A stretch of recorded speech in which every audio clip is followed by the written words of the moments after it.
fellow once said to me quite candidly, he said, I watched your act, he said, from back at snooker table. He said, you know, we've had all big names here, Gladys Allsop, Jenny Lind of the Shires. She sings Dear Am I God to Thee and does a striptease in a bucket of ferrets. Very hard-bitten woman, but very nice with it. He said, are you approachable? I said, yes. He said, would you mind a word of constructive criticism? I said, not at all. He said, well, I think you're crap. Les Dawson warming up for an interview I did with him in 1974. It was a meeting I remember with great affection because it was one of those occasions when the interviewer becomes the feed for a comedian. Les Dawson made me laugh. What's more, he knew he did. He'd only got to look at me, curl his lip, and I'd gone. I'm going to show you excerpts from 3 interviews we did without attempting to explain or comment. All you need know is that if you enjoy watching them as much as we did making them, then you're in for a treat. First, that meeting in 1974.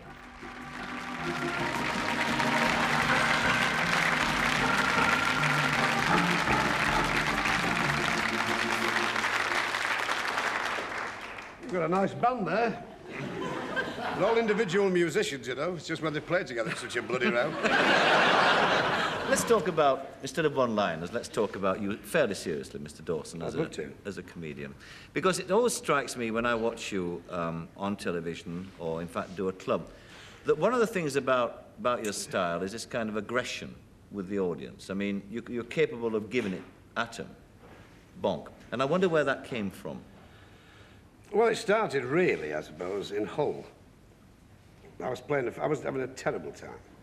I was dying everywhere in India. They were calling me the fourth prophet. And I got this booking in Hull. It was a fisherman's club, and they virtually came straight from the trawler with barbs and salt caked on their faces, with a sock full of money. They sat down and they drank to oblivion. And an act was just superfluous. They didn't need an act. And I died the death of death, night after night. Because in those days, I used to sing and play the piano and get a few laughs, particularly when I played and sang. And one terrible night, they were letting bottles go, and pennies were being thrown. How do you mean letting bottles go? Well, they used to shake them and take the cork off. So it was like sort of alcoholic Alamein. It got to the Thursday, and I couldn't face this anymore. So I went to a pub in the land of green ginger and got stoned. And I went back and I couldn't get off the piano. So this makeshift curtain opened and I was on this podium. And I couldn't get off the piano. So I said, it's a great pleasure for me to be in this superbly decorated kipper factory, which they just spent 20,000 quid on. And suddenly I was getting laughs. Yes. Oddly enough, I seem to have found a style. Yes. Which I'd never had before, you know. Yes. So time went on and I sort of started to develop this style. Yes, it is partly aggressive, isn't it? It's sort of going back. Yeah, but it's also a defence mechanism as well, you know. Aggression is the best, form of defence, I suppose, in one respect, that's it. Because there are some tough audiences up there, you know. Oh, my word, there are. I mean, there's some, you know yourself, in Barnsley. I mean, if they like your act up there, they don't clap, they let you live. You're working well. Move your legs so they know you've been on. Listen, but after you did this, you started this style in Hull.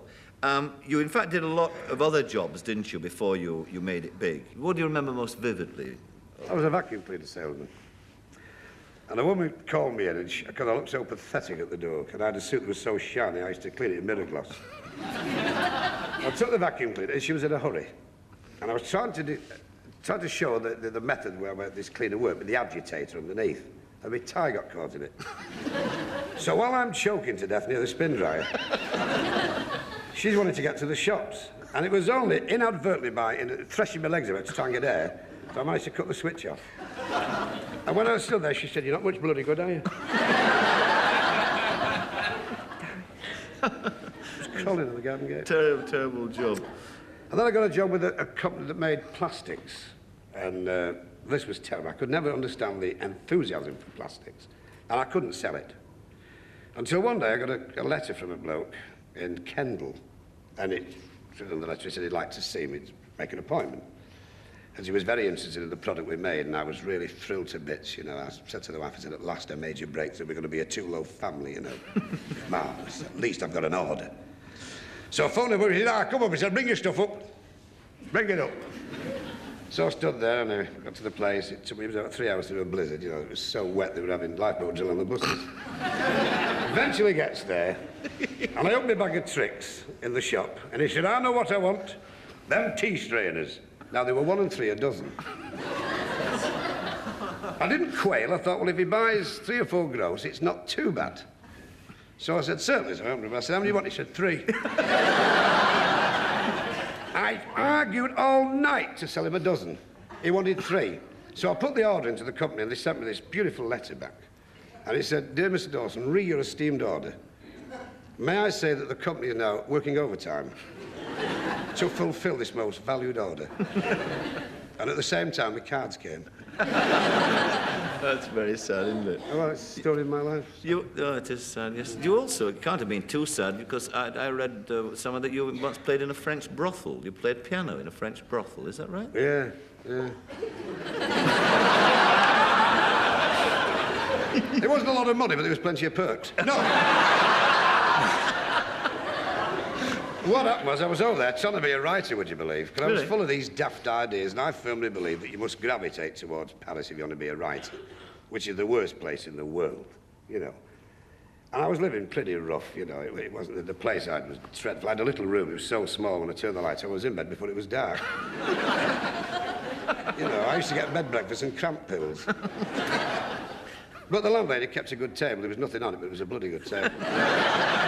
And to make ends meet, well, I started to play the piano. Well, you know, I studied under Gladys Mills, but she got too heavy. So I started playing the piano in this place, and I thought I was doing great. And then I found out that it was to get rid of the customers. Really? You played them out, did you? Yes, to try and break the rhythm. That was basically what it was. It's something, of course, you shared in common with another great comedian, W.C. Fields, because he played piano in a Pittsburgh brothel, didn't he? That's correct, yeah. And I have to know that, I mean, you're a fan of his, aren't you? Oh, I always have been, yeah. To me, he was the greatest. Not because of what he said, but how he said it. I used to love the play. Love the plays. And to me, he comes out with the most immortal line I've ever heard. It was virtually a deathbed soliloquy, because a fortnight later he died, but he was in bed. You know, he was a great drinker. He didn't have a navel, he had a plimsoll line. And he was laying in bed and he's reading the Bible, and this producer came in and he said, Bill Fields, you of all people reading the Bible. He said, I'm looking for a loophole. Not bad. That's a great line. Yeah, extraordinary quality. Well, exactly. Incredible style. What about I mean, you're very much in the great line and tradition of the North Country comedians, aren't you? Two things here. Who's the one that you personally admire most of all? Rob Wilton. Rob Wilton. That's interesting. Why? Well, I think, again, because he was based... I think one of the things that makes humour in the North, and this isn't having to go at the Southern audiences particularly, but it was based on adversity more than anything else. Where in the South in those days, it was never really as bad as the North. No. And people like Rob Wilton and all the other great comics were steeped in this. And there was a great warmth and depth. I mean, one of his lovely things was he said, things were very bad, he said. And a friend of mine said, let's buy a greyhound and win a few bob at White City. So we bought a greyhound called Flash. I wouldn't say it was slow, but on its first race, the hare bit its leg. So I said to this friend of mine, I said, this is ridiculous. It's costing a fortune in fodder. It's not about his mother, but it's fodder. He said, let's get rid of it. He said, my pal said, you're quite right. He said, I'll tell you what we'll do, we'll throw it in the canal. Oh, I said, there's no need to do that. Let's just run away from it. Beautiful. And that's the sort of humour that transcends the so-called generation gap. It's a funny remark with a lot of heart in it. And humour out of adversity. Oh, yeah. Because if you didn't laugh, you went under, I suppose. That's exactly it. Yeah. Jewish race, anybody, any sort of ethnic group that's ever been persecuted. Yes. I mean, I do a lot for the poor, you know, the wife, the mother-in-law, the rest of it. You're nice when you smile, aren't you? What's your mother-in-law? I mean, you've got a mother-in-law, haven't you? Oh, yeah.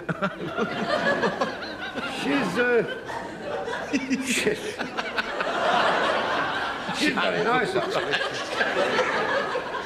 She's very nice. She's got a face like a bag of spanners. Oh, God. She once went for a swim in Loch Ness and the monster got up and picked it in the lake.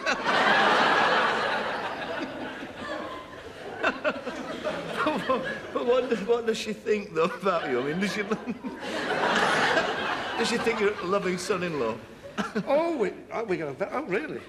Very well together. When we stay at her house, you know, which is decorated in early Dracula, she knows that I am personally very fond of pets. And you can bet your life when I go to bed of a night, there's always a black-widow spider in the corner. She's a very big woman, you know. She has her knickers on a prescription.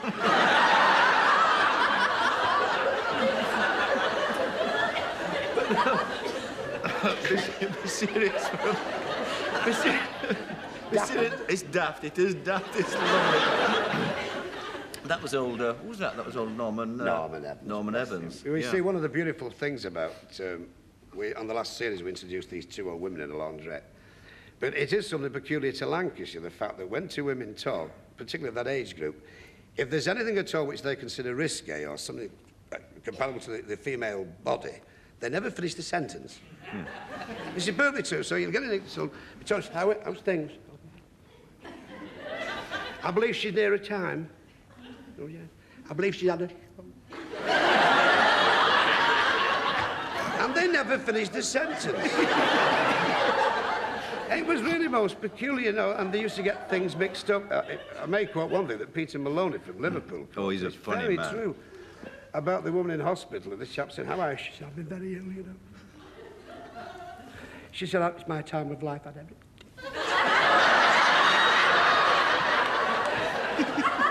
She said, it's a very serious operation. It's called an hysterical rectum.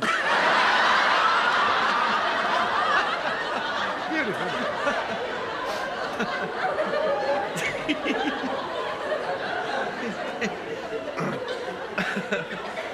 It does you good to have a laugh.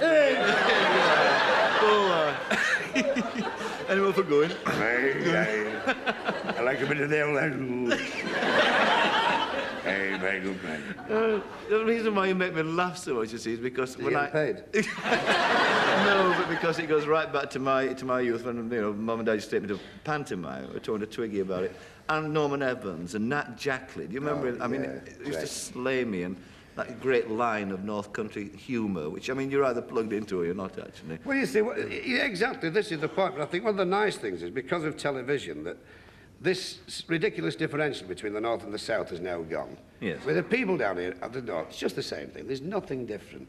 It's just that in the North you used to have some peculiar sayings. If I dare quote this, but there was an old farmer, he said to me, he said, here, this lane up Chadcastle, he said, the coaching couples are always at it. He said, I caught a couple the other day that were going at it like a frog up a pump. But it's descriptive. A lovely descriptive feel. There can be only one possible virtue of that story, Lester, if it's true. I promise you, it's true. It's a quote. I do promise. You've done some work recently in Germany, haven't you? Oh.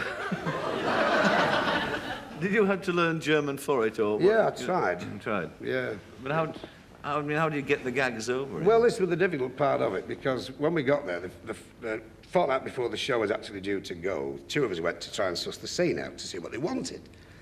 And the German mentality is something I'd never previously come across, because it's all, you know, faces really like flint. You know, you've noticed, they're really hard, unyielding. So they had a girl there with braided hair, you know, who looked a bit like Danny LaRue. Awful. And she sat there and she said, you tell me what you are going to do, which is funny, and I will tell all my colleagues around the table. So in this atmosphere, I said, well, the first thing we'd like to do is there is a man sweeping the street. She said, a man in Straßen fighting with the broom and... Yo. I said, he looks one way, and this is what broke me. She said, man looks einfach.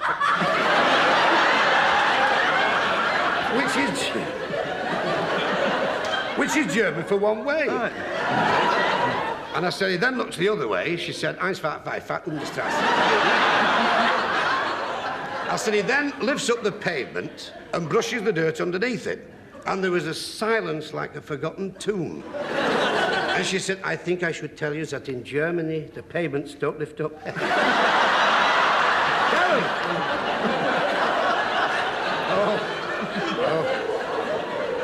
Frightening, really was frightening. How did you survive it? Only just? Yeah, we got through, actually. In fact, consider the mountainous area. They call me that, you know, they're named after a mountain flower over there, the Adelswein.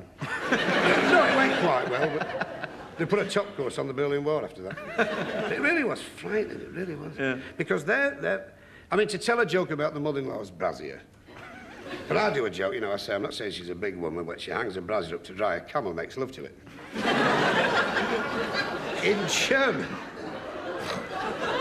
In German, this comes out like, Die Schweiz muss das Busten halten, mit der Haaren, mit der Ölfänzen befangen.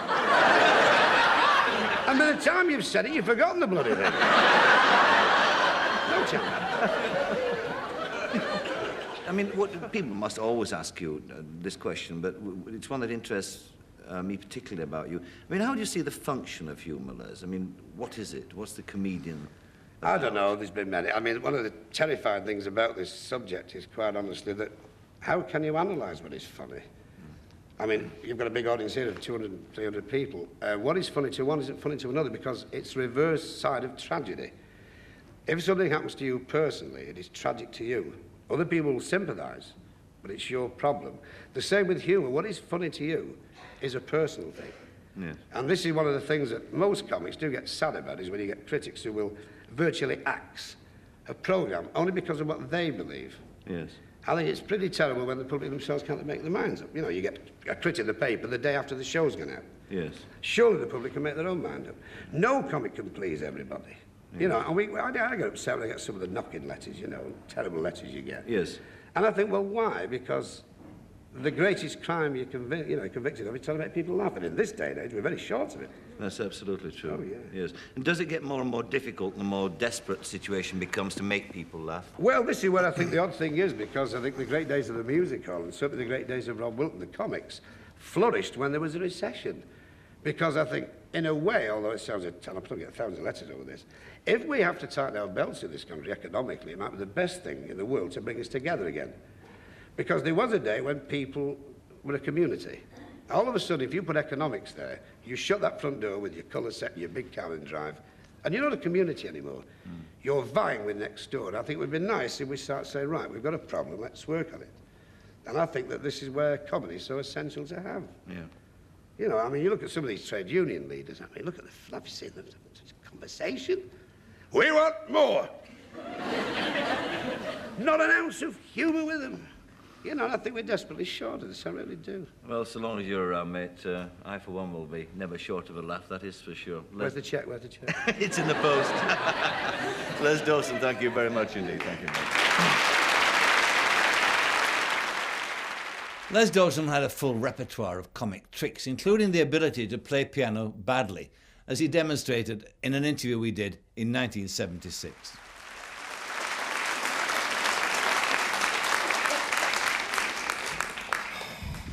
So let yourselves go.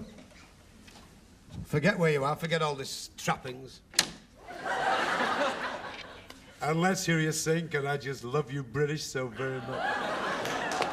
Oh, you're marvellous, you really are. Liberace. There's a man for you, I think. Right. We'll start off with Side by Side, so let's hear you sing. You ready? Raise the roof. It won't take much doing, the guttering's on the inside.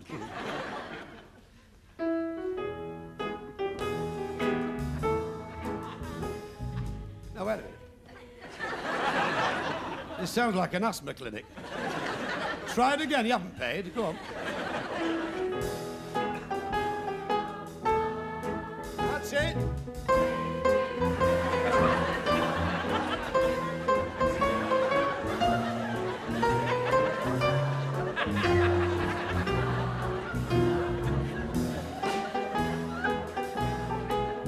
Oh, come on, come on.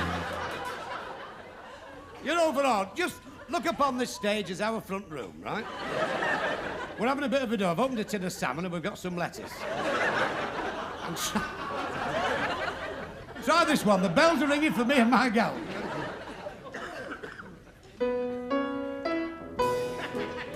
That's it.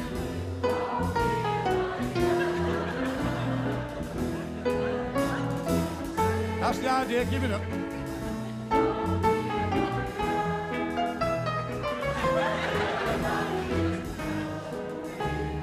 It just flows.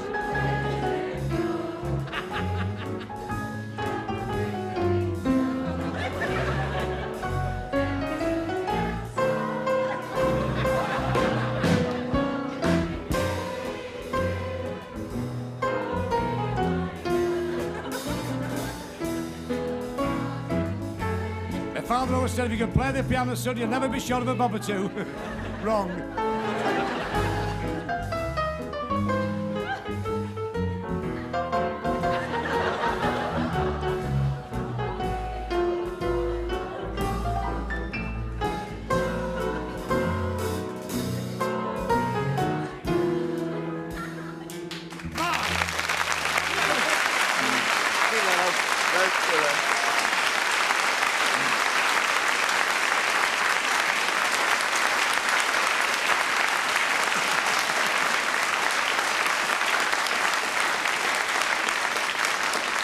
That was splendid. Where did you learn to play piano like that?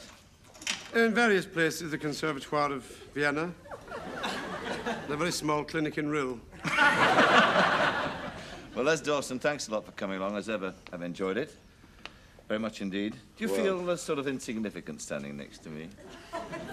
I'll just say one thing. I used to be as tall as you when I was hit with a lift. Take care, my old sunshine. See you shortly, I hope. Come back on the show again. Love to. Learn to play the piano in the meantime, won't you? Yeah. Thank you. Don't forget the check this time as well. No, that's fine. It took 7 weeks last time. Tell Billy Cotton. 7 weeks for nothing. You get nothing on this show, I'll tell you. That's right. You can't even afford a haircut. Have you seen the backing band? Oh, come on. The whole thing is a mess. Russell Harty for president. Good going.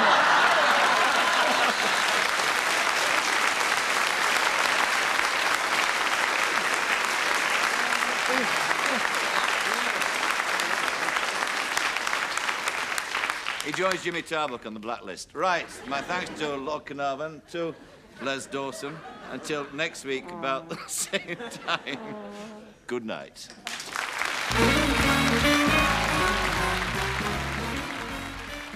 The last time I interviewed Les Dawson was in 1982. That was the year the Parkinson show was finished.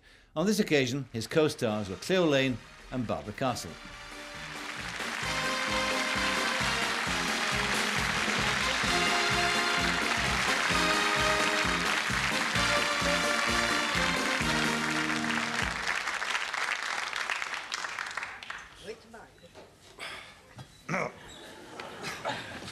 That wasn't a cough you had. Wasn't it? You've been on that again, haven't you? That doesn't make you cough. You drink like a demented carp. I don't care what they say, I'm going to blow the lid on you. Are you? What are you going to tell them? It's not a hard drink, he finds it easy. I've never seen you be as nice, actually, to ladies before, because normally you're not, are you? I mean, you're a well-known misogynist. What? Maybe sound like a blanket. I'm not a misogynist. I like women. You do? Yes. What do you like about them?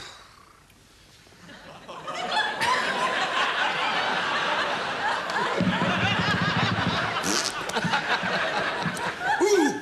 Cop, cop, cop! Of course I like women. I've been married for now, was it? Been married for 22 years now. It's just like yesterday. Is it? Because tomorrow I've cancelled the bloody day.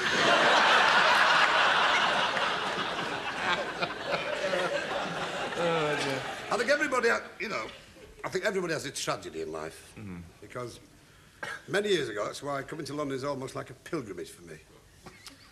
I once fell in love with a girl down here, for long before I was married.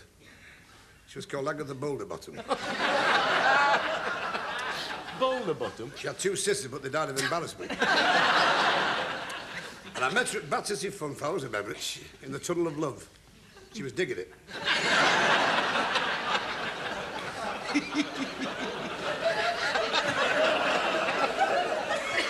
There was something about the way she was sat on this pile of clay. And she had this donkey under her arm. It wasn't a pet, she just had it for kicks. And I said, did you hire that donkey? She said, yes, there's a screw under the saddle. I always remember that night, ladies will appreciate this because it's the finesse of a man's approach which really is the guide to a woman's heart. And that night I said to her, could I have a date? She said, I've only got figs left. I said, you can work them. She said, I'll probably work you. I always remember we went to... when you look back now on the silly things, which To other people, I might say, but to me, it was so intense, that affair. We were on the bus and we held hands, and it took some doing. I was upstairs, she was down. And we went to this little French restaurant in Whitechapel.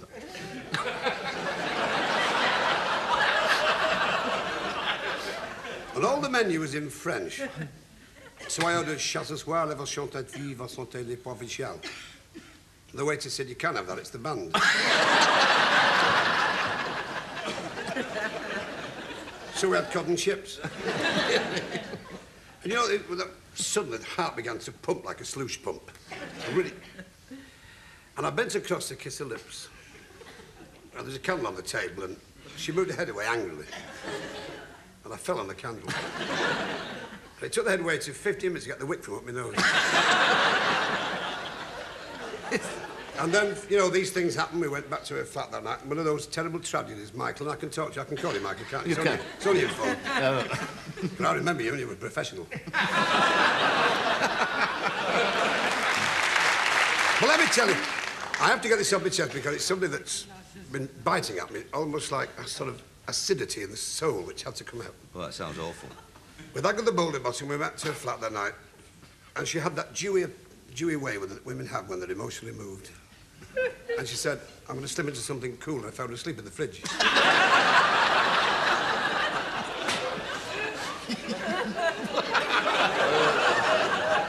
And then it happened, that 1,000-to-1 quirk of fate that capriciousness often throws our way. She fell asleep on a waterbed, and the house caught fire, and she was poached to death.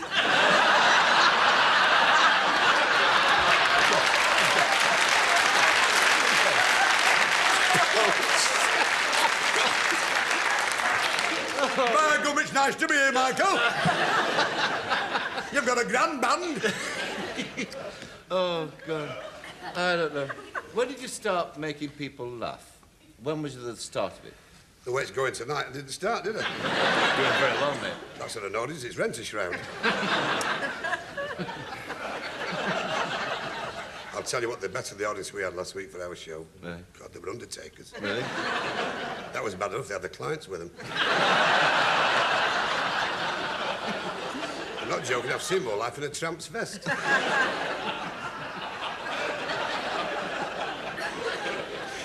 But I persevered, and I must admit, at the end of the night, you know, we had them with us all the way, but I shook them off at Sheen. I don't know, when I was a kid, I suppose. You see, when you're born with a face and a body like this, there's very little you can do in life. I don't know. I mean, you've done many things in your life. I could never attract women. I can't pull a ligament. Of course you can. Look at me. No, you're cuddly, isn't he? Really? Yeah, clear. Really? Yeah, but... Really? Yeah. You could play the romantic leads in Billy Bunter Goes to Hollywood, or Return of the Fat Man, or... Don't be funny. Don't break a habit of a lifetime. No, you know,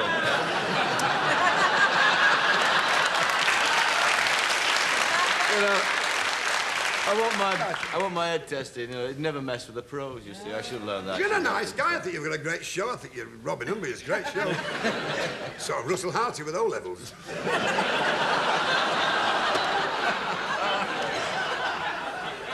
Thanks, lads. But, I mean, you had many careers. I mean, you're not just a comedian. I mean, you're in the army, for one thing. Oh, yes. Yeah. What do you do in the army? Tank driver. Tank driver. What's so funny about that? You couldn't get in a tank. Used to get me with a shoe horn. And axle grease. Listen, I'll have you know something, Michael Parkinson. Yes, Les Dawson. That I served the Queen's Base 2nd Dragoon Guards. Did you? I'll tell you something else you don't know. Yes. I came from a military family. Did you? You've heard of the Thin Red Line? Yes. Thin Red Line? Yes. We were the fat yellow blob. My great-great-great-great-grandfather fought with Wellington. They couldn't trust him with a gun. She's a marvellous Oh, we've been friends for years, you know. Yeah. Until that Dankworth came along and spoilt it all. Well, of course. She's right on my street, his lane. Is she? Yeah. Then my grandfather was in the First World War, and he was on the Somme when the first shot was fired. He was under bed in crew when the second one was. And when I entered When I went to the army, I was asked if I wanted a commission. I said, no, I'll have a straight salary. And then, of course, the blow, I was court-martialed. You were what for? Well, I couldn't get up in the morning. Really? And the commanding officer said, don't you ever hear the bugle? I said, no, they play it when I'm asleep. So the greatest... It's a terrible joke, that. Sorry. That's really awful. I'm sorry to two of Michael's viewers. Not about the other one. But the one member of our... The one member of our family that I'm proud of is Emmerdale Dawson. Oh. He was a bugler with Custer. Was he? Yep. And he was there to the very end in that magnificent battle at Bull Run. And Custer said, OK, Emmerdale. Did he used to talk like that? He did an impression of Margaret Rutherford. Oh, very, very nice.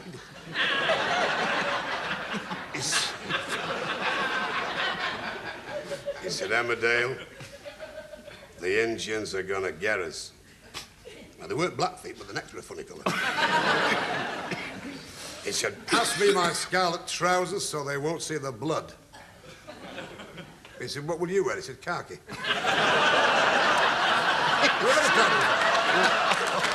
could be cut. It could be cut. It won't. No, it won't. What were you doing behind the set when I was talking to Barbara? I'll tell you what I was doing. What were you doing? I was stuck in a little... Have you seen... Did they send a car for you tonight? Yes. I got a pre-war bull-nosed Morris. Did not. I've got a dressing room up there. It's so small, when I put my shoes out to be clean, my feet were still in them. I've had 2 glasses of cheap wine and a bun. I'm sorry about it. That's all. I'm filling up. Nobody... I was on my shared dressing room. It was full. There's nobody in my room. Nothing. Oh, it's sad, that, isn't it? Even the mouse was a ventriloquist.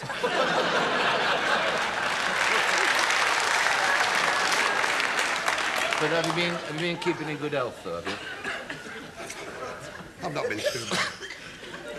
I went to the doctor the other week. I said, what's good for wind? He gave me a kite.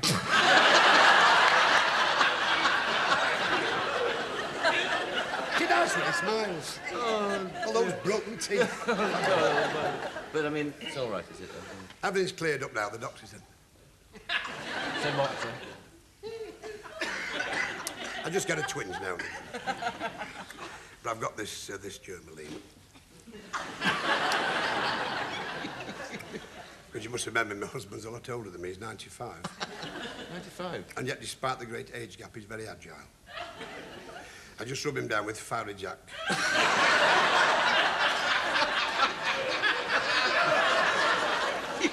Give him a blanket bath and he's good as new. And do you know something? Physically, our union is blessed. Really? I never go. He's always... Mind, we have to put him on a pulley and a leather harness. And, of course, the nicest thing happened to you is that I put this old comic on this show and out of generosity and charity and let people see how the old music hall comedians used to be before Des O'Connor came along. I don't know what it is about you, Mike. You can take a piece of material and destroy it.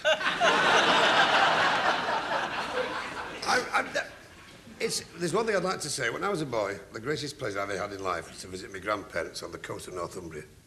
Where only the mew of a gull, the plaintive mew, and the boom of the sea fragmented the almost physical silence. And inside the cottage, the whitewashed walls seemed to echo in bold relief against the flickering shadows of a log fire. And on the table was impedimented of their age, photographs and faded prints, because theirs was a romance that endured for many years. Because when he limped home from the Ardennes in 1918, he fell in love with my grandmother, and he plucked a strand of her golden hair, and he wrapped it around a pound up and bet it on a horse.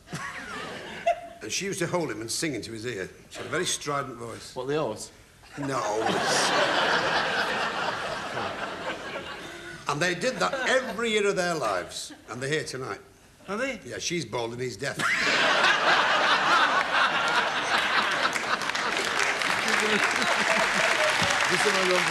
Yeah, it's not too. Well, we were gonna... I asked him if he had any last request. This actually is not being rehearsed at all, unlike most things. He wants to play piano. Do you want to play... You don't want to play piano, do you? All right. Well, then, what I shall do then is I shall thank Barbara Carson and Cleo Lane for their help and their accomplished talk and their accomplished singing. I'll leave you in the hands of this fella playing the piano. Would you like me to escort you over there, or would you like to walk over unaided? It will be in the manner of a sort of sing-song. A sing-song. Right. Right. Now, we'll do 2 numbers. Yes. First one will be The Bells Are Ringing for Me and My Gal. Yes. Swiftly followed Right. by Oh, You Beautiful Doll. Oh, you beautiful. Les Dawson. Right.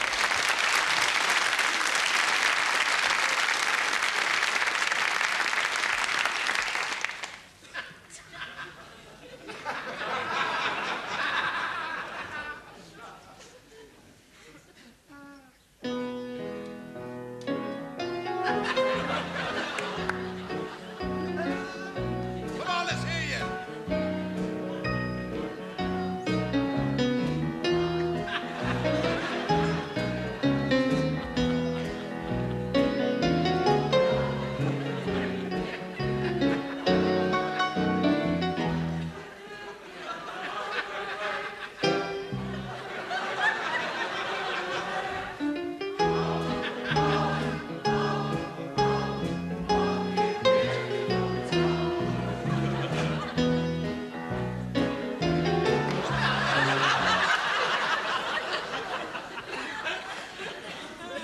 I haven't asked many...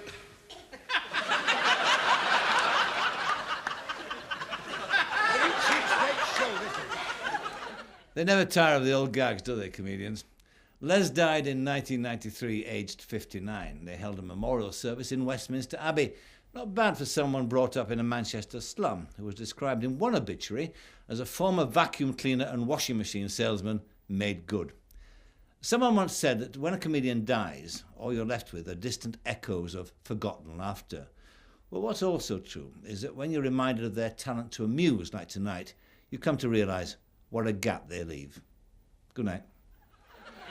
I have been asked many times, can I play the piano properly? With the aid of this orchestra,